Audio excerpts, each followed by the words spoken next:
Assalamualaikum teman-teman semuanya, apa kabar? Balik lagi di channel Nelma Daan.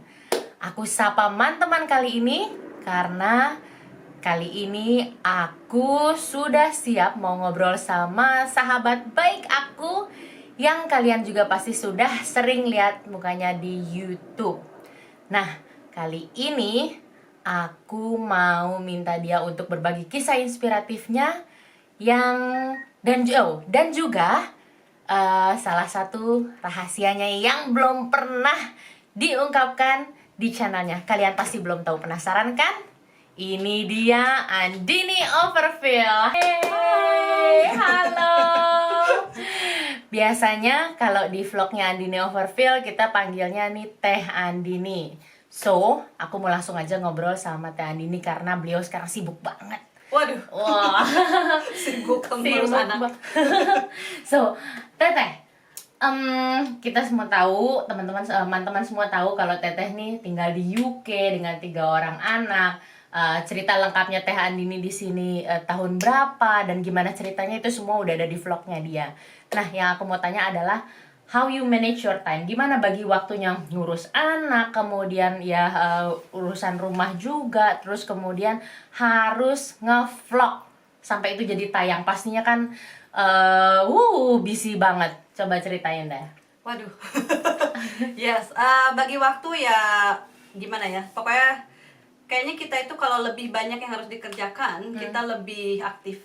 Okay. Kalau kita kurang banyak yang dikerjakan ya kita juga lazy. Jadi kita itu memang naturally sebagai human being emang adapt ya. Kita bisa beradapt dengan Adaptasi, kebutuhan ya? kita gitu. Okay. Semakin banyak kebutuhan, semakin banyak yang harus dikerjakan, kita pun kayaknya naturally semakin giat dan get up and get going. Okay. Dan buat aku sih ini YouTube, apalagi sekarang ya, daily upload Monday to Friday, emang is a lot dengan anak-anak, suami, rumah, dan seperti Nelma tahu sendiri di sini tuh kan kita tidak ada yang bantu. Betul. Gitu ya. Tapi kita memang harus pintar-pintar mengorganize waktu, yaitu dia ditulis ditulis dari pagi sampai pokoknya yang pentingnya aja kita tulis dan kita lakukan. Jangan banyak-banyak. Pokoknya misalnya hari ini mau filming, terus kalau mau kemana ditulis, yang penting-pentingnya aja. Soalnya kayak kalau nyuci, dulu aku sering to-do list itu nyuci baju, belanja gitu-gituan ditulis juga. Okay. Tapi terlalu banyak dan overwhelming, jadi mending yang penting-penting karena nyapu gitu-gitu pasti dikerjain anyway. So ya begitu, ditulis aja yang pentingnya dan do it.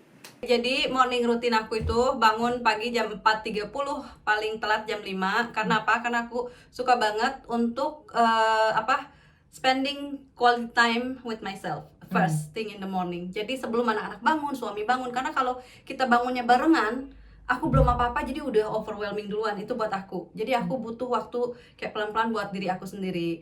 Aku bisa nulis-nulis, kalau lagi sholat mau sholat, minum kopi, minum air gitu ya. Bangun minum air, terus minum kopi, terus nulis gratitude list itu very important. Dan aku tuh kayak I swear by that ya. Aku tuh nulis gratitude list itu udah lama banget sekarang, alhamdulillah. Dan seperti kamu tahu, aku sering sharing itu tentang gratitude list. Dalam arti kebersyukuran kita itu ditulis, teman-teman. Emang sih mungkin kita bilang ya of course teh aku selalu bersyukur lah gitu ya. Mungkin nggak usah ditulis, kenapa? Tapi dengan ditulis itu berbeda. Betul. Karena kita kelihatan, terus kita baca sendiri, oh iya. Jadi kita kayak lebih ngeh lah kalau ditulis. Aku bersyukur dengan, kadang-kadang cuman maksudnya kesehatan aku, keselamatan aku, anak-anak aku, keluarga dan lain sebagainya. Sampai misalnya bangun pagi, matahari, ataupun tidur dengan nyenyak, atau dengan air yang kita minum, atau sampai barang-barang lain juga. Grateful dengan misalnya punya baju baru, beli baju baru tadi, pokoknya semua ditulis. Karena seperti ada kan pepatah yang mengatakan grateful heart itu magnet for greatness gitu ya. Jadi kalau kita dari hati kita dari kebersyukuran itu lebih kayak mengattract lagi yang bagus-bagus gitu. Betul. seperti itu. Jadi itu penting banget buat aku morning routine. Sebelum anak-anak bangun, aku punya waktu buat aku sendiri. Dan satu lagi yang paling important itu nggak langsung ngecek HP. Itu. Oh, oke. Itu kenapa tuh, Teh? Kenapa? Karena kita nggak mau the first thing to do is to give ourselves to the world. Dalam arti kan kita kalau bangun nih ngecek HP. Oh, especially buat misalnya YouTuber atau Instagramer lah. Sekarang kan setiap orang hampir lah punya Instagram. Iya.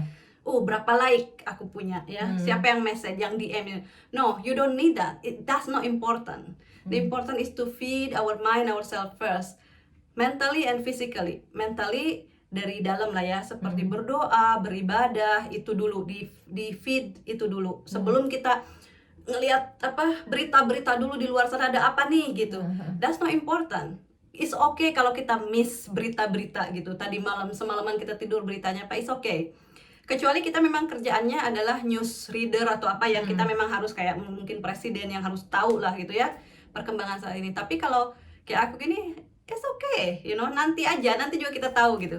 Jadi first kita dulu apa yang kita syukuri.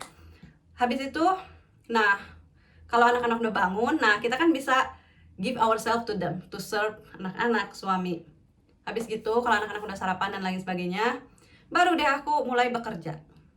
Wow. Seperti itu. So, jadi sebenarnya ini yang kadang banyak kita lupakan. Aku sendiri pribadi kadang suka lupa ya, begitu bangun udah langsung lihat berita dulu, takutnya entah ada kabar dari keluarga atau ada berita apa nih gitu. Itu automatically aja, dan memang kita jadi nggak sempat untuk diri kita sendiri ya.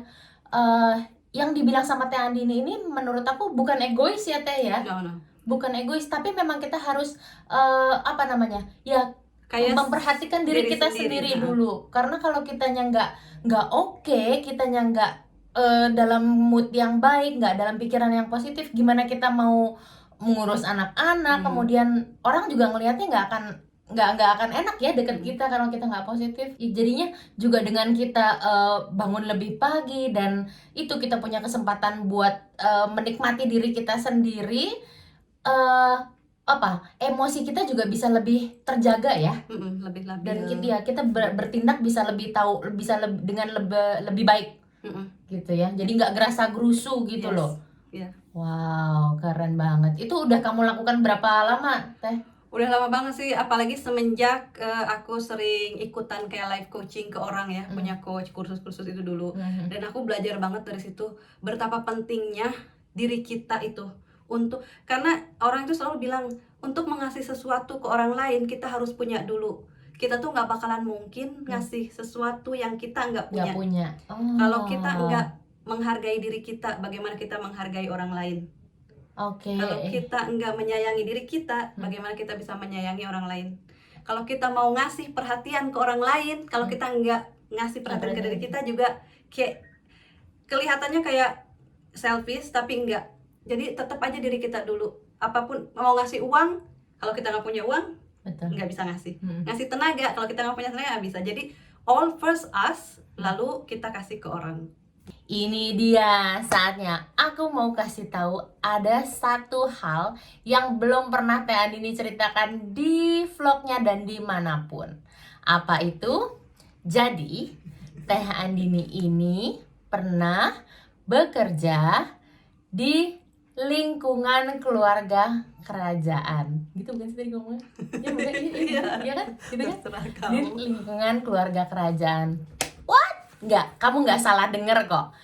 Jadi gimana ceritanya nih, kita dengerin langsung dari Teh Andini. Gimana ceritanya itu, Teh?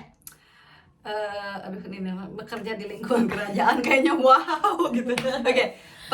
Dulu kan aku kerja masak ya. Jadi pernah dipanggil untuk masak di Istana Buckingham. Wow, oke. Ya, begitu pernah dipanggil untuk masak. Dipanggil untuk masak. Itu gimana ceritanya, Teh? Kamu bisa masuk ke lingkungan Buckingham? Secret, teman-teman. Wow. Enggak, aku dulu masak ya. Masak buat big parties kayak 60 orang, kadang sampai untuk 100 orang, 150 gitu paling besar mungkin yang pernah aku masak itu 150-an orang. Sekali masak? Iya. Wow. That's a lot. Oke. Nah, tuh ada tamu ya, ada tamu, bos aku itu klien aku lah, klien aku yang suka manggil aku untuk masak, itu ada tamu ya, tamu itu dari Buckingham Palace. Dan itu suka masakan aku. Dia bilang, oh my god, ini dia tuh heritage-nya, kan aku masaknya Persian food, dan dia heritage-nya itu Persian. Terus dia bilang, wow, ini siapa yang masak gitu, chefnya siapa, kok ini wow, ini kayak masakan original Persian gitu.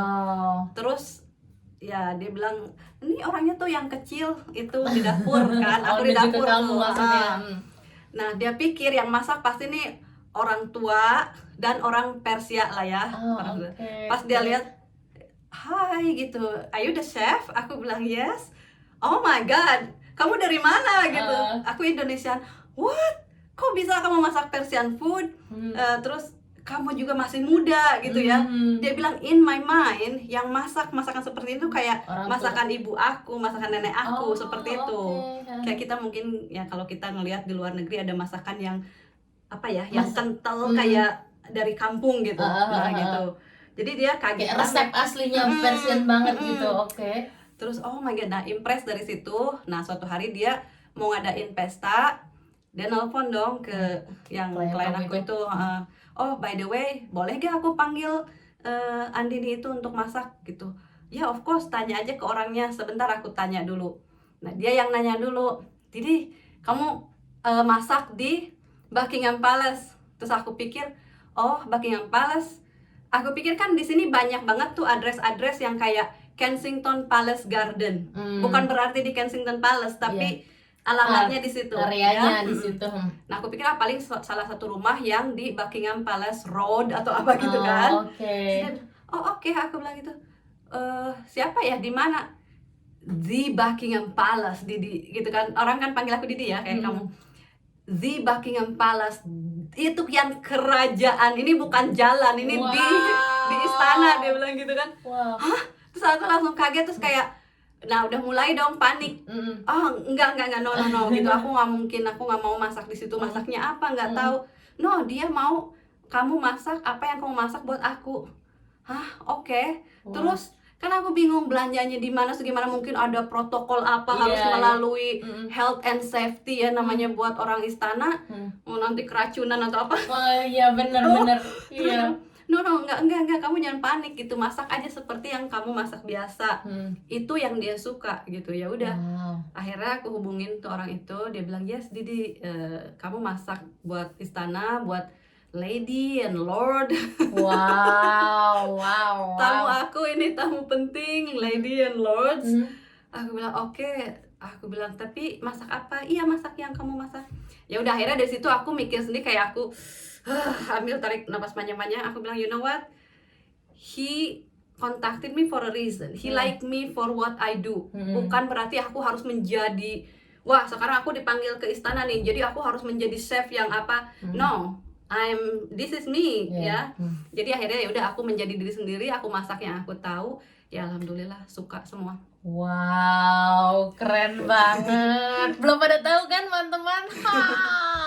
So, jadi masakan Persian food tuh kayak apa teh? Apa ya, kayak misalnya stew, banyak stew. Stew itu kayak daging dan herbs. Daging dan herbs dimasak lama banget gitu, kayak green. Terus ya ada kebab, kayak ke Arabikan gitu. Nasi, kebab. Waktu itu aku masak juga dolmeh, tahu gak dolmeh? Itu kayak anggur, daun anggur, dalamnya dalamnya macam-macam sih, ada nasi, ada apa dibungkus gitu. Jadi itu buat kayak ya makan gitu. Wow. Tapi asli ya, waktu itu deg-degan banget teman itu ya. Sampai datang pun kayaknya aduh gimana ini. Jadi kamu masuk ke istana Buckingham yang suka kita lihat di TV-TV itu. Wow, luar biasa. Tapi gate berapa itu banyak gate-nya ternyata. Iya. Masuk terus orang ya, ada banyak security juga emang. Tapi ya udahlah gitu. Emang sih agak deg-degan, tapi setelah masak ya udah, jadi akhirnya aku go on aja. Padahal pengen difoto ya, waktu itu pengen difoto, pengen biar kelihatan pernah masak, cuma nggak berani, buru-buru foto gini-gini. Udah nggak kepikiran ya, pokoknya takut banget gitu. Mungkin kamera di mana-mana ini, sampai masak pun jadi beda teman-teman. Pokoknya aku berusaha untuk serapih ini mungkin, Hmm. karena aku nggak tahu apa kamera itu mungkin di setiap sudut ya. Jadi benar-benar biasanya kalau aku masak di klien aku tuh udah biasa aku nyicip atau apa, karena aku udah comfortable ya di situ. No, nyicip pun aku harus make sure ya sendoknya atau apa aku bawa ke sink, dan pokoknya begitulah. Takut ada kamera, nggak tahu ada kamera apa enggak, tapi kan ya saking gugup sebenarnya ya, mungkin sebenarnya ya nggak apa-apa juga, cuman takut salah, takut mules sebenarnya, tamunya takut pada mules gitu ya. tanggung jawab. Padahal sama aja mau orang biasa mau orang apa kan tanggung jawab besar. Cuman nggak tau lah, dikarenakan itu istananya itu loh, istana Buckingham itu bikin aku kayak Oke. Jadi yang waktu itu manggil kamu untuk ke Buckingham itu sebenarnya dia siapa? dia itu suka main kuda sama Queen. Oh, sama Queen Elizabeth. Yes. Wow, oke. Terus aku juga pernah dipanggil sekali lagi, cuman aku nggak bisa waktu itu karena kejauhan, untuk serving orang-orang yang berburu. Wow, di lingkungan kerajaan juga. Dia bilang, oh sekarang kita mau berburu, kan suka berburu tuh, naik kuda gitu. Kamu mau nggak masakin kayak light food? Tapi nggak bisa karena jauh juga itu berburunya, nggak tahu kemana. Terus waktu itu aku agak susah juga sama anak-anak sekolah, nggak ada yang bisa dititipin.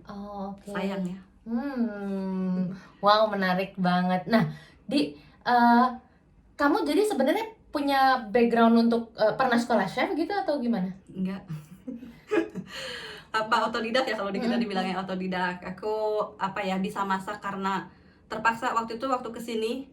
Salah satu job yang bisa bikin aku stay di sini kan aku harus punya job untuk memperpanjang visa. Kalau aku nggak punya job, aku nggak bakalan bisa memperpanjang visa aku untuk kerja di sini. Dan yang ada itu harus bisa masak. Dari itu, waduh, udah aku keteter waktu itu, waktunya udah mepet banget untuk memperpanjang visa, dan aku belum dapat kerjaan karena agak susah waktu itu. Ada kerjaan ini harus bisa masak, jadi sebisa mungkin pas di interview kamu bisa masak, aku bilang yes. Terus tapi aku bilang aku belum pernah kerja sebagai tukang masak. Aku juga nggak mau berbohong, mau jujur ya, masak bisa lah teman-teman, masak telur, masak apa ya kan. Terus dia bilang oke, tapi aku belum pernah kerja masak. Dia bilang nggak apa-apa, bisa kamu follow resipi. Aku bilang yes, oke, that's good enough. Terus akhirnya kita sepakat untuk kayak periode percobaan ya, 2 minggu percobaan. Kalau dia suka masakan aku bakalan kerja terus. Dan paper aku desain untuk visa. Extend visa itu. Kalau enggak ya harus cari pekerjaan. Tapi alhamdulillah teman-teman, waktu itu aku berusaha banget, baca semua resipi apapun itu, nelfon teman, oh kalau masak gini. Dan ya alhamdulillah sih, aku maksudnya dengan sekuat tenaga. Pokoknya kalau niatnya kita baik, kita memang pingin pingin apa sih kayak bertahan, harus survive ya, pleasing my boss ya. Untuk supaya dia itu impress gitu. Every day itu aku I have to impress my boss. Every day masak makanan siang, makanan malam aku langsung masak. Dan sebisa mungkin aku kayak hias-hias sedikit, biarpun aku nggak tahu, tapi aku lihat di gambar ya, kadang kan suka lihat di TV atau apa. Sebisa mungkin lah, sebisanya. Dan alhamdulillah, oh my god, itu diterima banget. Dia bilang wow, this is amazing. Dalam hati, oh my god, kalau nenek aku tahu aku masak di Inggris, mana ada yang percaya. Soalnya aku di rumah dulu di Indonesia nggak pernah masak. Nggak pernah masak. Jadi ya benar-benar baru terasa skillnya di sini. Makanya sampai sekarang kalau disuruh masakan Indonesia memang aku agak ya, karena nggak biasa. Nah, kamu dapat resep Persian food itu? Nah, karena bos aku itu orang Persian, dia tuh setiap Jumat malam itu party, big party. Dia datangin chef dong untuk masak. Nah, aku dari situ suka ngeliatin gitu, belajar, oh masaknya gini. Nah, pas dinner biasa, aku surprisein, karena kadang-kadang bos aku nggak bilang hari ini, aku kan kasih menu mau dinner apa hari ini atau makan siang apa. Dia kadang oke, just whatever gitu. Misalnya aku maunya daging deh gitu. Yaudah aku bikin dong masakan yang dimasak chef itu buat party. Aku masak buat hari biasa. Impress. Dia bilang, wah, kamu masak ini gitu. Akhirnya teman-teman, singkat kata singkat cerita, si chef disak. Kasarnya ya. Iya. Akhirnya nggak pakai chef lagi, aku yang masak buat party dari situ tuh. Wow, iyalah, berkenan banget dia jadinya. Aku menangnya itu chefnya itu, itu tipikal chef Persia. Udah tua, kakek-kakek tuh yang masak, dan udah berpuluh-puluh tahun masak. Menangnya aku apa teman-teman? I'm cooking more healthier. Karena aku tuh masak lihat-lihat orangnya, nih orang sukanya apa, gimana orangnya lebih ke health lifestyle bla bla bla. Jadi aku mencoba untuk bikin itu in a In healthier a healthy version. version, yes. Oke. Malah lebih dapat plusnya gitu aku. Terus pasti dia, wah kamu nggak oily, nggak banyak butter gitu, tapi tetap enak, dan itu menang. Wow, wow. Padahal mungkin memang kamu udah ada bakat juga kali ya. Padahal kan kamu nggak biasa masak gitu, dan ternyata kamu malah bisa modifikasi seperti itu tanpa mengurangi rasa dan bahkan kualitasnya jadi lebih baik, Lebih ya. baik. Wow, keren. Karena semua aku percaya setelah itu ternyata kerja apapun menurut aku nih bukan berarti knowledge kita ya, tapi harus pintar-pintar kita kayak adaptasi lah. It doesn't matter misalnya kamu the best chef, udah kuliah, sekolah, masak bertahun-tahun, kalau kamu nggak bisa beradaptasi, lihat-lihat suasana. Menurut aku kemampuan bukan hanya didapat dari kayak pelajaran academically lah. Kita harus ada apa ya, kepintaran kayak membaca suasana, membaca orang. Itu menurut aku sih lebih penting. Banyak kan orang yang bisa mengerjakan sesuatu misalnya malah melebihi orang yang dulunya sekolah di bidang itu. Betul. Iya. Jadi iya. harus pintar-pintar gitu. Iya, benar-benar harus pintar-pintar melihat keadaan gitu ya. Jadi kita juga harus bisa berinovasi. Berinovasi, exactly. Wow, keren banget. Itu dia rahasia Teteh. Nah, makanya teman-teman mulai sekarang kalau misalnya Teh Handini lagi masak, ikutin itu tangannya chef yang pernah bikin makanan buat Lady dan Lord yang ada di Buckingham Palace. Keren kan? Gitu. Jadi Teh, kalau misalnya kita lihat di vlog kamu nih, kamu kan kalau masak tuh bener-bener yang simple dan nggak messy gitu ya. Dan terus terang teman-teman, aku sering cobain makanan Teteh itu, dia kalau masak tuh gampang banget. Kita ngeliatnya gampang ya gitu, dan memang sebenarnya gampang, tinggal trup gitu, dan rasanya tuh beneran enak. Something ada something di tangannya, gue rasa emang. Jadinya tuh harus apa ya? Apa sih resepnya Teh? Kalau masak itu ya apapun juga mungkin yang kita lakukan itu harus dengan ketulusan. Oh. Gitu. Itu sih. Karena apa? Dulu kadang kan bos aku tuh banyak, dia kan punya office kayak charity office gitu, jadi banyak yang kerja juga ya buat dia. Nah kadang suka ada orang yang boleh gak bikinin aku kopi gitu. Aku bikin kopi, itu pasti orangnya gini, Didi, I don't understand. Even you make coffee, it tastes different, it tastes nice. Iya. Terus dia bilang, kayaknya kamu tuh orangnya tuh tulus. Kalau bikin apa-apa tuh dari hati gitu, nggak yang sambil marah-marah mungkin kan rasanya nggak enak. Dulu aku sih paling iya aja, tapi sekarang I believe that now. Anything that we do with love, dengan ketulusan, itu rasanya beda. Mau masakan sederhana, kopi, ngasih apapun gitu ke orang dengan ketulusan tuh beda rasanya, yang menerimanya. Yang menerima, yang ngerasain. Dan aku sekarang tahu sih, aku percaya banget itu. Ini balik lagi mungkin Teh, karena ya salah satu kuncinya juga karena kamu bangun pagi itu ya, menyempatkan untuk feeding yourself gitu ya. Mungkin. Jadi kamu benar-benar ya bisa atur emosi kamu gitu ya. Ya, dimulai hari dengan apa ya, dengan lapang lah istilahnya, dengan keterbukaan gitu. Teman-teman beneran loh, aku sering bilang kalau misalnya kamu notice ya, kalian notice, Teteh itu bikin apaan aja enak. Bener, nasinya aja tuh beda. Padahal nasi gue sama nasinya dia tuh belinya sama. Gue nggak ngerti kenapa gitu. Apalagi yang lain-lain. Dan kalau gue ngikutin plak-plak apa yang dia masak, beda. Rasanya tuh beda gitu. Dan gak cuman gue doang yang ngomong, suamiku Alwi juga ngomong, dan ya pasti keluarganya dia dan teman-teman yang pernah nyobain masakannya Didi juga lain deh pokoknya. Padahal kalau ditanya, di bumbu lo apa sih? Garam, merica, udah Nel, nggak ada yang lain-lain, nggak ribet-ribet. Kalau aku tuh ribet diulek dulu segala macam, kalau dia tuh enggak. Jadi kuncinya rupanya keikhlasan, itu penting teman-teman. Wow, inspiring kan? Oh, thank you Didi. So, aku mau tanya terakhir nih. Oke, terakhir. Kamu udah mencapai lebih dari 100.000 subscriber, congratulations. Nah, kan makin banyak nih di youtuber baru, termasuk saya yang baru ini kan. Pesen dong buat teman-teman yang lagi merintis juga.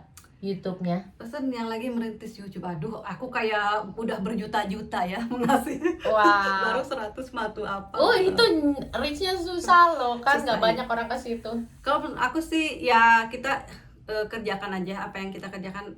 Apa ya, orang bilang kan do what you love, memang iya sebisa mungkin lah ya. Kayak kamu sekarang misalnya mulai nih YouTube, kamu suka banget sharing-sharing inspiring story karena mungkin kamu juga bisa terinspirasi dan mudah-mudahan orang lain juga. Itu kan udah ada niat baiknya.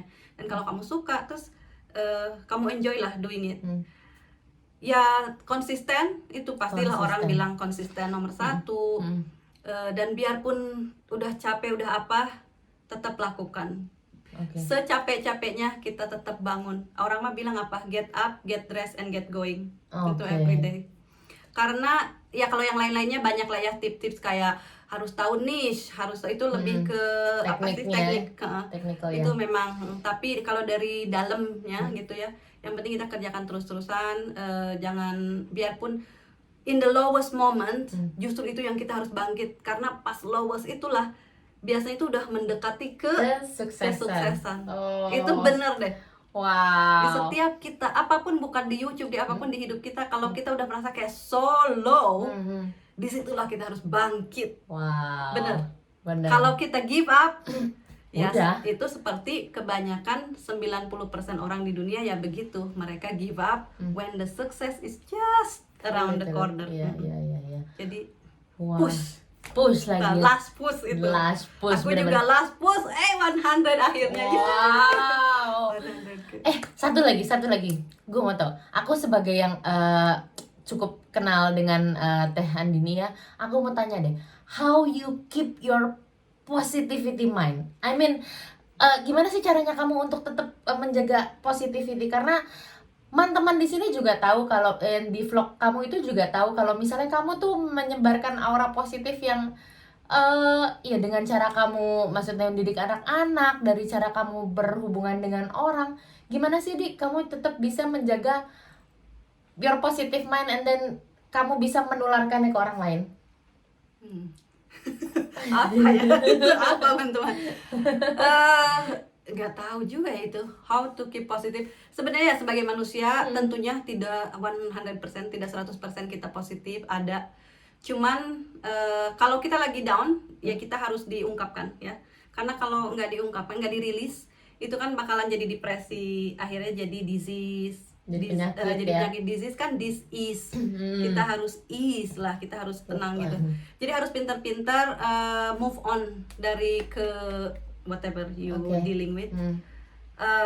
Kalau menjaga tetap kepositifan dari gratitude sih, kalau kita tetap bisa bersyukur dalam hal apapun, sedown-downnya kita tetap ada, pasti ada yang bisa kita syukuri. Nah kalau kita udah bisa melihat apa yang bisa kita syukuri di dalam situasi apapun, insya Allah itu si kesedihan atau kenegatifan itu berkurang, kesingkirkan. Apakah aku suka negatif? Of course ada, tapi ada masanya kamu juga down, gitu ya? negatif dan apa. Kita itu lagi coba tulis lagi gratitude, apa sih yang bisa aku syukuri di dalam suasana ini, kenapa aku kok gini, anak-anak lah atau apa aja, dari barang-barang sampai kehidupan kita gitu. Itu biasa bisa mengangkat, karena hidup itu ya indah sih. Dan kita punya choice, itu selalu emang benar. Benar banget tuh. Kita punya choice, kita bisa negatif seharian, of course bisa. It's your choice. Kalau kamu bisa ya silahkan di negatif, tapi kalau kamu enggak, choose something else. Kita pilih lagi, kita pengen positif, itu pilihan kita. Wow, bener banget. So, ya pentingnya itu kita harus ini set up your mind ya. Mindset ya, bener. Mindset bener banget. Mindset, semua itu berawal dari mindset kita sih. Karena kadang-kadang orang mikir, oh Tete selalu kerumunin orang-orang positif. Ya kan itu kayak law of attraction ya teman-teman. Kalau kalian mungkin suka dengar law of attraction, jadi kita nge-attract apa yang kita pikirkan, kita feeling, kita pikirkan. Kalau kita feeling happy, positif, kita bakal nge-attract juga positive people. Dan gimana kita bisa positif, ya itu dia gratitude. Wow. Kencangkan itu gratitude, bersyukur. Wow, bersyukur ya. Dan memang baiknya ditulis ya. Ditulis. Jadi lebih kencang lagi, lebih bagus lagi menurut aku sih. Aku sendiri juga udah ngerasain itu. Terus terang tadinya ya Ya aku banyak belajar dari Teh Andini, terutama waktu aku ikut life coachnya Teh Andini ya. Gratitude itu tadinya aku sempet yang apa sih di gitu, gue udah sholat, maksudnya kita udah mengucap syukur, tapi Teteh bilang coba Nel, ayo ditulis seminggu aja. Oke, aku lanjutin seminggu dan ternyata wow, ketika aku menulis pertama kali lembar pertama aku cuman 10 nomor nggak nyampe. Aku coba lagi hari kedua bisa 20, hari ketiga 30. Aku pikir wow, seneng banget ya gitu, ternyata kita bersyukur bisa bernafas dan ya hal-hal yang kita pikir simpel tapi lupa untuk kita ungkapkan gitu. Dan ternyata ketika kita tulis, efeknya itu jadi kayak lebih terasa di diri kita. Ya, gratitude itu bikin kita open, expand. Iya. Kalau kita ungrateful, kita nggak bersyukur, itu close, hati kita tertutup. Dan kalau hati kita tertutup, apa bisa kita menerima apapun? Nggak ada tempat. Betul. Kalau gratitude itu terbuka, jadi ada tempat untuk rezeki lah mengalir, atau kesehatan, teman baik, melihat pokoknya banyak senang. hal Iya lebih kan? baik gitu Karena ya. terbuka. Wow, oke. Menarik banget. Super banget ini videonya. Wow, oke kalau gitu. Teteh terima kasih banyak waktunya. Keep inspiring, sehat selalu. Makin berjaya YouTube-nya, Terima kasih. makin berjaya hidupnya. Dan salam untuk keluarga. Terima kasih banyak. Terima kasih banyak sudah mampir dan bicara di sini. So, teman-teman, mudah-mudahan ini bermanfaat. Banyak ilmu yang bisa kalian ambil di sini. So, Makasih banyak juga. Makasih banyak aku udah diundang untuk di channel kamu. Biarpun makasih kita banyak. berteman, tapi juga mudah-mudahan ada yang bisa diambil, ada yang bisa diambil dari kamu, dari aku juga, dan mudah-mudahan channelnya Nelma sukses terus karena ini niatnya baik untuk menginspirasi orang ya, mudah-mudahan. Karena kalau enggak apa-apa, if it's not for you it's okay, karena seperti aku bilang tadi, kita punya choice. Dan kalau kita udah membiasakan selalu melihat hal positif di apapun, di orang, di barang, di apapun, kita train mind kita untuk selalu melihat kepositifan, itu pasti kita selalu melihat kepositifan. Yeah. Tapi kadang-kadang kita sebagai manusia itu kita sering melihat itu lebih cepat ke negatif. Ya. Positif betul. kadang kayak take it for granted. Negatif kayak baru kayak ini aja contohnya, misalnya komen. Misalnya ada 100 komen di YouTube, 99 komen baik, 1 komen jahat, pasti kita langsung zoom in ke ya negatif itu. Nah itu dia. Oke. Jadi kayak kamu sekarang sharing ini inspiring story, pasti banyak orang melihatnya, wah ini inspiring. Ada aja satu misalnya, ngapain sih sok-sokan bisa ada juga. Ya itu aku kadang nggak menyalahkan mereka. Ya that's your choice, it's okay. Kalau kamu melihatnya negatif, it's your choice. And it's my choice as well to untuk menerima komen negatif itu, atau ya udah let it go gitu ya. Ya jadi tiap orang punya pilihan. Dan kita kalau bisa ya nggak usah marah istilahnya. Kalau ada orang yang negatif, ya memang itu pilihan dia gitu. Dia punya hak lah untuk apapun gitu ya, terhadap channel kita. So mudah-mudahan sukses. Jangan lupa subscribe. Terima kasih ya, subscribe teman-teman, jangan lupa ya. Oke, kalau gitu Teteh sekali lagi terima kasih banyak, dan teman-teman semoga ini bermanfaat. Sampai ketemu lagi di video berikutnya. Bye bye.